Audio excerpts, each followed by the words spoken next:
Hello, great to connect with everybody again today. So, thank you once again, Megan, for allowing me to be part of your group and for us to have the opportunity to talk about wonderful things to do with gut health. So, today I want to touch base about prebiotics. So, if you don't know what that word is, yes, it's not probiotics. That's different. This is prebiotics. That's what we're going to talk about today. So, if you haven't met me before, my name's Christine Barnes. I'm from the Bodyguard Clinic. I'm a naturopath and I specialise in complex cases. So, health issues that are resistant, multifactorial, all that sort of thing. So my website is thebodyguard.com.au and you can read more about me there on my website. So I work 100% online, just like we're doing here with this live webinar, only it's just me talking to you in the privacy of your own home. So that's a little bit about me. I have a master's degree in wellness. I could go on and on about me and what I do and the fun things that I do in clinic. But today I wanted to touch base with our lovely community and talk about prebiotics. So prebiotics are quite different from probiotics. Probiotics are living organisms. They provide fabulous health benefits, and most people are familiar with things like Inner Health Plus and all these wonderful new strains of probiotics that we have available these days. Probiotics can improve and restore gut flora, so gut health, and they help us with several aspects of gut function. So probiotics are very important, but we're not talking about those today. We're talking about prebiotics. But probiotics can impact on immunity, can relieve brain fog, can reduce reactivity, and have a lot of different functions because it depends on what strain and dose and your health case, what's the best fit for you. So now the downside is that probiotics themselves only last in the gut for a couple of weeks and they're completely dependent on being fed. They're live organisms, and like our pets, they need to be fed the appropriate food in order for them to populate, or in some cases we need to repopulate our gut with some of these specific strains. So what's the difference between probiotics and prebiotics? So prebiotics are fiber-based and they feed the gut and the gut flora. In particular, they help create short-chain fatty acids, and then that spirals into promoting the creation of beneficial bacteria. And these beneficial bacteria are what we take when we're taking a probiotic. So that's how they work in partnership with each other. So one is the live organism and one is the food that helps promote and build that colony of critters. So they're both very important depending on where you are in your health journey. If you're low in the beneficial bacteria, you more than likely need both the beneficial bacteria, so probiotics, and you possibly also need the prebiotics. Some health cases actually are better off going with prebiotics. Other health cases, and this is about individualization, so we're all quite different. Our gut health is at its own specific level of wellness and has its own stock take of bacteria. So working out what is needed for you and in your particular stage of health and rebuilding your gut can be helped by clinical assessment. That's one thing. So in my clinic, we do that first and go, okay, is it confusing? Is it resistant? Do we need to dig a bit deeper? And of course, we can actually do gut testing these days. The wonderful thing about gut testing is that it helps us target and to know, do we want and do we need beneficial bacteria and prebiotics, so probiotics and prebiotics, or would one or the other be appropriate? And then we can even go the next level and we can individualize this for you. So for instance, we can individualize the diet. And I'm going to talk a little bit about prebiotics in the diet, because remember I said prebiotics are basically fiber based. So that means we can design our diet to specifically feed the beneficial bacteria and rebalance our gut. And in my clinic, and what I believe is that we need to do diet and have that individually designed. The more information we have, the better.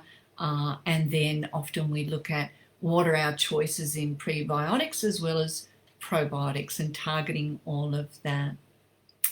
So let's talk a little bit about prebiotic foods. Now, this is really our longer term resolution, is the prebiotic foods. And often we see gut health is out of balance basically because we've been either deficient in our prebiotic foods, or we might have been including them in our diet, but maybe they weren't targeted enough for our specific bacterial microbiome status. Or of course, when we've had a lot of stress, we need things to be adjusted even more so at a higher level. So let's talk about some of the prebiotic types of fibers. So these are the types of fibers that present in foods. So inulin, many are familiar with inulin as a source, the source of inulin being from garlic and onions and things like that. Of course, we can isolate that nutrient and take it as a supplement as well. But it's the inulin, that's the constituent from the foods. FOS, so FOS we call it FOS because that's the acronym for a very long name. Hopefully I pronounce it correctly. Fructooligosaccharides, always quite a mouthful, especially at this time of day. And then there's GOS, so that's another acronym, so it's galacto-oligosaccharides, yeah. Then there's one that we're probably, even the kids are familiar with, pectin. So pectin we use commonly to make jams, and it's from apples traditionally. Resistant starch, so there's a wide range of foods, and we'll talk about them in a little bit more detail shortly. And there are quite a few other more complex types of prebiotics. So this is not a definitive list, this is just getting started. This is just giving you a bit of an idea. So proanthocyanidins. So a mouthful, but basically they come from some of our lovely coloured foods, and arabinooxalanes. So, there's so many, the names of them get weirder, and you don't have to memorize all of these, but these are some of the specific ones that we can get easily from various foods. Now, the volume of those nutrients in foods depends on the food, yeah? So, and of course, then our intake from. So some of these foods you might be familiar with in your diet already. So now, how do we decide to use what and when? So I'm going to talk about a few different bacteria here that are crazy names, yeah? Fecal bacterium prausnitzii. So we just call it prausnitzii in our clinic, just for short. We all know what that means in our clinic. Another term that we've come up with is prausnitzii and prausi. So we have to talk short and fast here sometimes, so sometimes things get shortened. Very Australian way of dealing with. So some of our members that are from Europe and America, they might be going, why would you do that?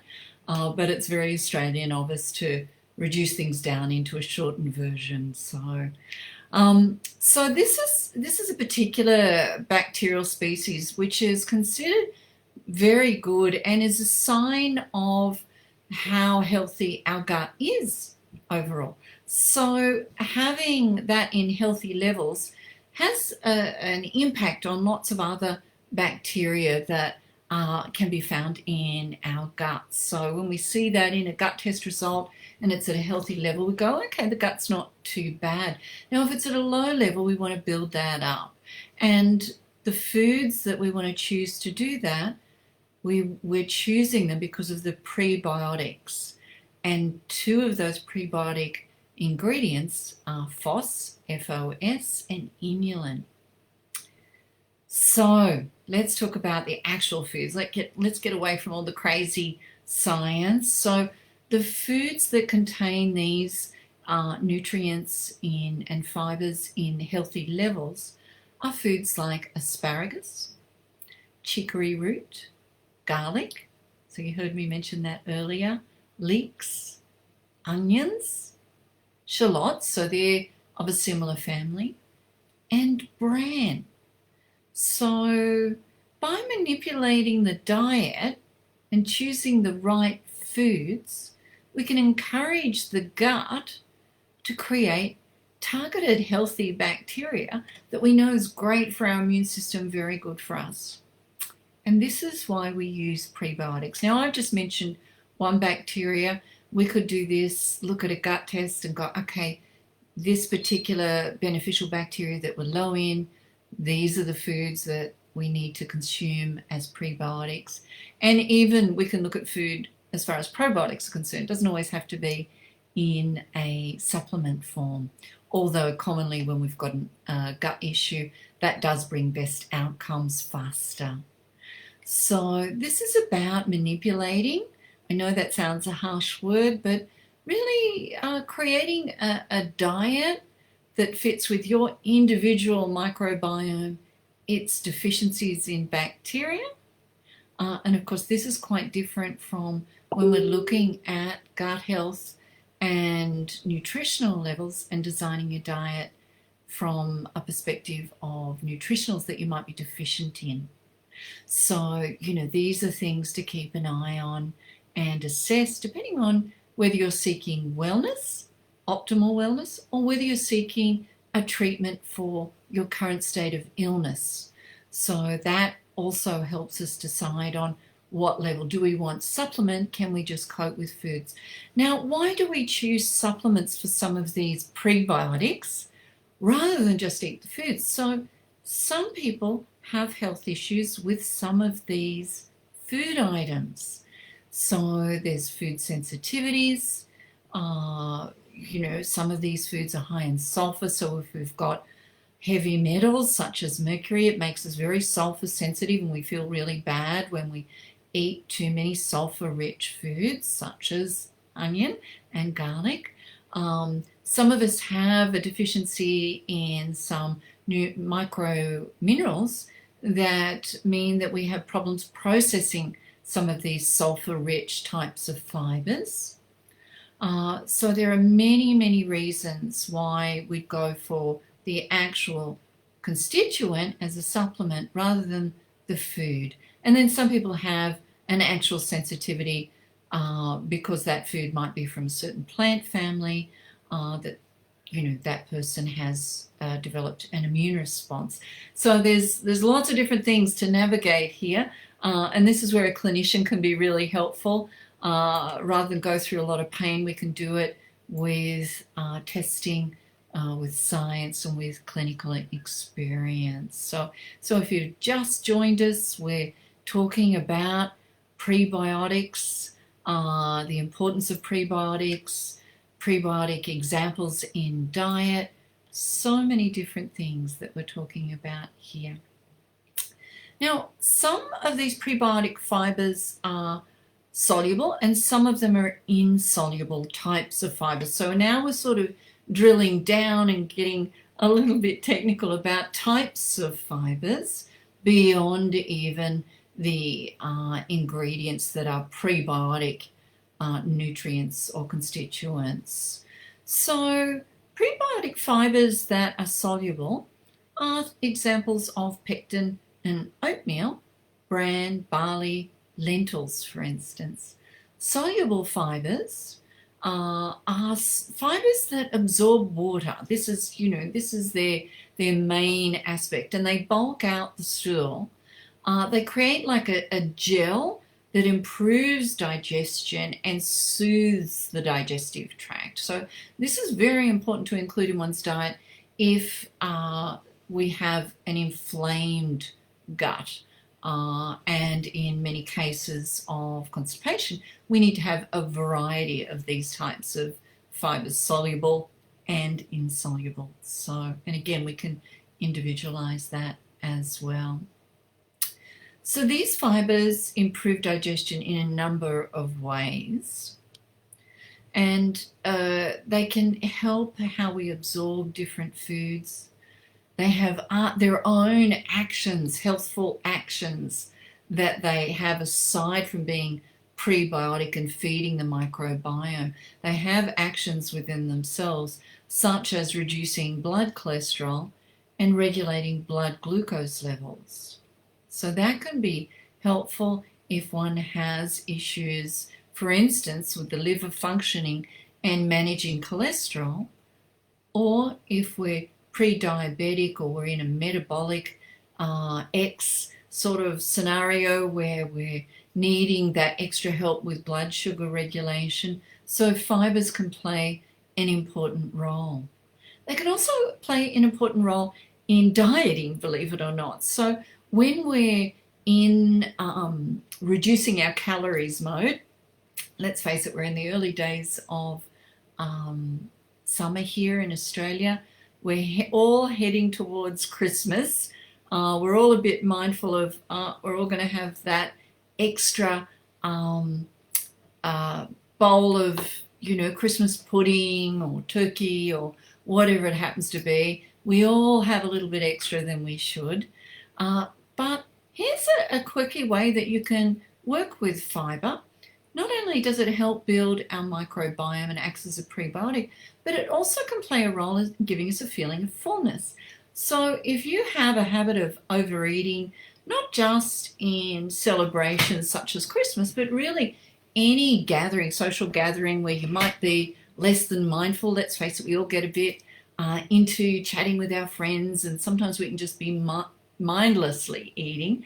So if we go to these functions feeling relatively full, but we don't want to load up our calories too much, we can actually take fiber to give us the feeling of fullness. So these soluble fibers that go with water make us feel full, and that sends a signal to our brain that we're full. So that feedback mechanism, pardon the pun, but that's actually what it's called, tells us that we're already quite full and can dampen our urge to keep picking away and having those chips or that extra serve of pudding, as we often do at Christmas. So there's lots of health benefits to prebiotics is, the take-home message here.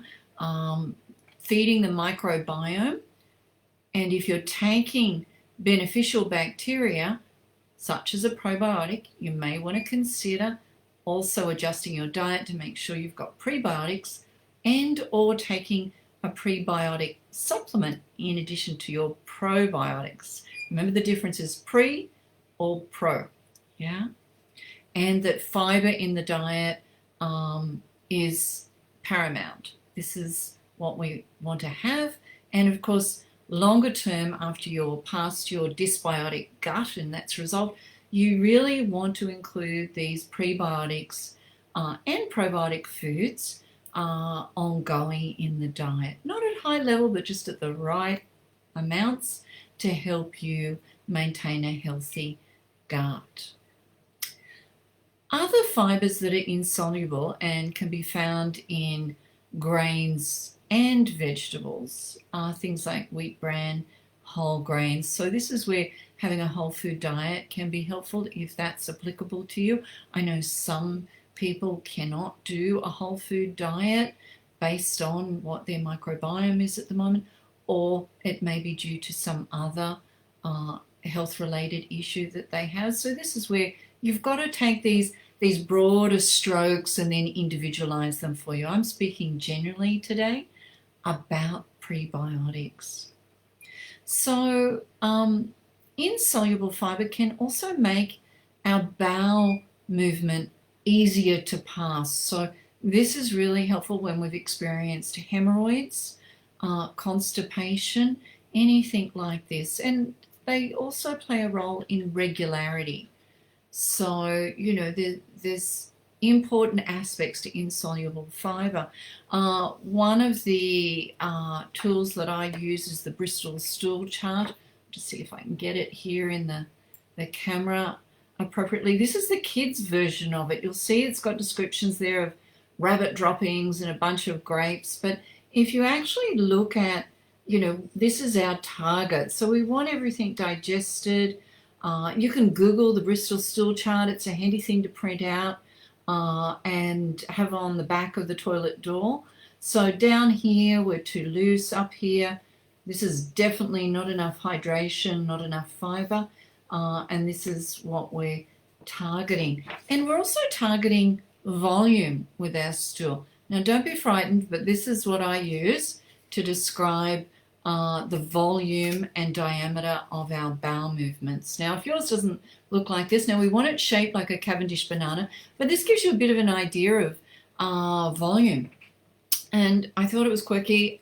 This is the inside of a paper towel roll. So you can just grab your leftover paper towel roll and just keep that on the windowsill in the loo and just compare that when you take a look behind after you've gone to the bathroom and go, yeah, it's about that length, it's about that diameter. I always think it's helpful to know what your goal is with bowels. And bowels really are an indicator of all aspects of health and wellness. So yeah, keep that in mind. So just some fun things there that you can have a look at. If you can't find Bristol stool chart, just pop a comment in this conversation thread and I'll give you links. And if you need any other details about or lists about soluble fibers and foods, etc., again, just tag in the conversation thread in the comments and which is below.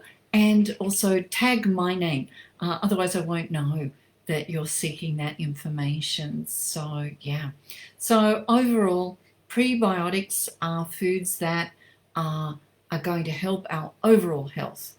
Yes, for our bowel movements, yes, for feeding the beneficial bacteria, but also to regulate blood sugar and give us a feeling of satiety or fullness. Yeah, so they're doing lots of different things in there. And I could bang on for ages about what prebiotics do and their benefits, but of course we don't want to go on for days here. But I'm sure we'll have future opportunities to maybe do a deep dive if you've got lots of questions. And always feel free to tag Megan if you've got topics that you want us to talk about before we decide to do a live. Megan and I have a chat and decide, you know, what's the most common questions that are being asked. So do let Megan know if there's a topic that you're interested in us talking about at a bit more detailed level. So supplements, these days we can supplement prebiotics in our diet. So we can take a supplement, we can have it as a food, yeah, and this can be handy if you have a problem with those foods that are sources of those prebiotics. So what's happened is the manufacturers have taken the constituent of the type of fiber and made it, if you like a medicine. So it's not actually that particular food, but it is that constituent. So you can take it in a pill or a powder form. So these things always come in a wide variety of things. You can have it as food, and that is our long-term solution. So once your gut health is resolved, you want to make sure you include those prebiotic foods and probiotic foods. And I believe Megan's done some fermented food workshops, so that's laid out, you know, some of those probiotic foods. Yeah. So we want to give those lovely bacteria that you're consuming in your probiotic foods, we want to give them the fiber in your prebiotic foods. I know it's a mouthful and a lot to get your head around. Also, we need to be careful because some people have issues with certain types of fibers depending on what their diagnosis is. So always check in with your naturopath or your nutritionist that can help you target the right types of fibers in both your diet and in a supplemental form if that's what's required. Most fiber supplements are soluble fibers, so be aware of that, and we want both soluble and insoluble. Common supplements that provide this prebiotic type basis are things like psyllium husks. So quite a common one that clinicians prescribe for constipated situations. Acacia gum, believe it or not, is a prebiotic and has a lovely soothing aspect to the gut health. So if your gut's inflamed, you've probably been prescribed acacia gum at some point. Partially hydrolyzed guar gum. Now it's called PHGG, again, acronym there. It's common. It's very famous for normalizing the gut, whether it's loose or constipated. But some people have a sensitivity. Now they're a very small group, very small percentage of people, but they do have a sensitivity to PHGG, but the great majority actually have benefits. PHGG is used in food science and is used commonly in a lot of food manufacturing of commercial foods as well. So you may even see that on your ingredients of something you bought out of a box from the supermarket. So also be aware, like all things, you can have too much of a good thing, and prebiotics and probiotics are no exception. Too much fiber can cause gas and bloating. Too much overprescribing of probiotics can also cause an imbalance in the microbiome. So be aware these are things that we want to include in our diet, but you can have too much of any of these things. So again, speak to your nutritionist or naturopath about what's right for you, your microbiome, and your diagnosis. So that's quite a bit to ingest, shall I say, pardon the pun, about prebiotic and probiotic foods and supplements. So they're wonderful things. Some of them taste absolutely fabulous. Think about garlic and asparagus and so many different things that we can have and celebrate in our diet. But for many of us, from time to time, we may need to look at the prebiotics, and especially if we've had a gut test. So if we've had a gut test and you might have heard that was our pet gecko in the background there. We're in the southern end of Queensland, which is a bit tropical, and we have geckos here. And we have one that lives in this room. So yeah, so look at your diet, look at your test results, talk to your practitioner, and think about prebiotics and probiotics in your diet every day. Are you having them? Are you having too much? Are you having enough? And if you've got a gut test result, speak to your naturopath about how you can actually adjust your diet and consider including some prebiotics if you're already on probiotics, either in your diet or as another supplement. So I hope today's been helpful for you, especially as we're heading into the silly season of Christmas where we all overeat a lot and do all these sorts of things. Don't forget, fiber is a great way to feel full before you go out, and it has a prebiotic action as well. So it's going to help with that microbiome and, of course, your overall wellness. So if you've got any questions, please pop them in the comments. Let me know if you want further detail, concerns, and if you've got any confusion about these subjects. So I hope that today's been helpful for you. If I don't speak to you beforehand, please everyone have a safe and pleasant Christmas. See you.